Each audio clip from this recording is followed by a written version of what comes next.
ഇനി ഞാനും അച്ഛനും കൂടി യാത്ര ചെയ്തപ്പോ ഞങ്ങളുടെ ബുള്ളറ്റിലിടിച്ചത് അയാളുടെ ലോറി ആയിരിക്കുമോ?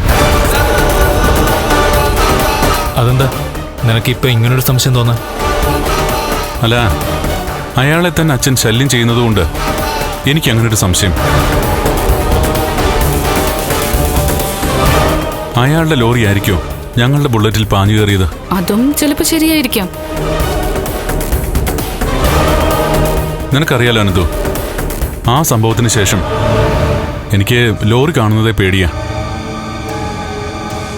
എന്റെ അച്ഛനെ കൊന്ന ആ ലോറി ഡ്രൈവറെ എന്നെങ്കിലും ഒരു ദിവസം എന്റെ മുമ്പിലേക്ക് കൊണ്ടുവരണേ ഭഗവാനേന്ന് ഞാൻ പ്രാർത്ഥിക്കാത്ത ദിവസങ്ങളില്ല.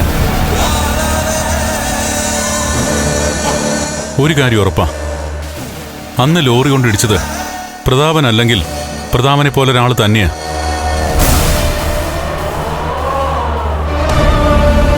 അതുകൊണ്ടാ ആ കോരിച്ചൊരിയുന്ന മഴയത്ത് ഒരു ദയാദാക്ഷിണ്യം കാണിക്കാതെ വണ്ടി ഓടിച്ചു പോയത്.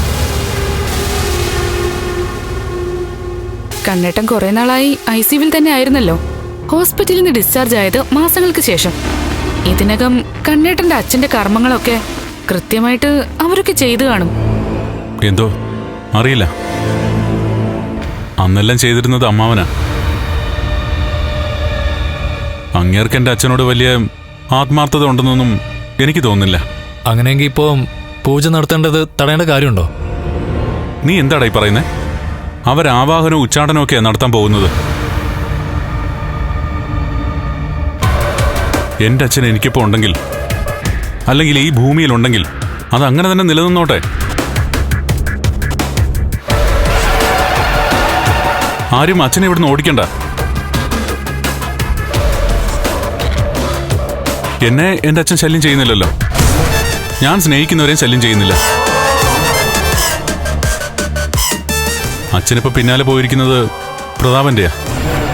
എന്ന് മാത്രമല്ല, ഞങ്ങളുടെ വിവാഹം കഴിഞ്ഞ ശേഷം എന്തെല്ലാം പ്രശ്നങ്ങളുണ്ടായി.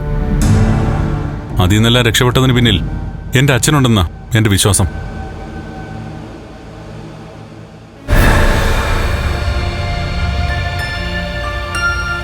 അല്ല, താനെന്തെങ്ങനെ അപ്സെറ്റായി നിൽക്കുന്നേ? ഒന്നുമില്ല കണ്ണേട്ടാ. കണ്ണേട്ടൻ അച്ഛനെ കുറിച്ച് പറയുമ്പോഴൊക്കെ വല്ലാതെ ഇമോഷണൽ ആവാറുണ്ട്. തന്റെ വീട്ടിൽ താൻ മരിച്ചു എന്ന് കരുതിയിട്ട് ഇതുപോലെ പൂജയൊക്കെ നടത്തിയല്ലോ. പൈസ ഉണ്ടാക്കാൻ വേണ്ടിയിട്ട് കുറെ കള്ളമന്ത്രവാദികൾ ഇറങ്ങിയിട്ടുണ്ട്. അവരൊന്നും എന്റെ വീട്ടുമുറ്റത്ത് പൂജ നടത്തണ്ട. എന്റെ കൂടെയുള്ള എന്റെ അച്ഛൻ അങ്ങനെ തന്നെ നിന്നോട്ടെ, എന്റെ മരണം വരെ. അതുകൊണ്ടാ ഞാൻ മാർക്കോയുടെ സഹായം തേടിയത്.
പൂജകൾ നടക്കാൻ പോവുക.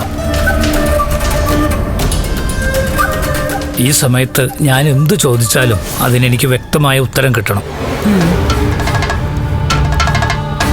ദുർമരണം സംഭവിച്ചയാൾ ജീവിച്ചിരുന്ന സമയത്ത് നിങ്ങളിൽ ആരെങ്കിലുമായിട്ട് അദ്ദേഹത്തിന് ശത്രുത ഉണ്ടായിരുന്നോ?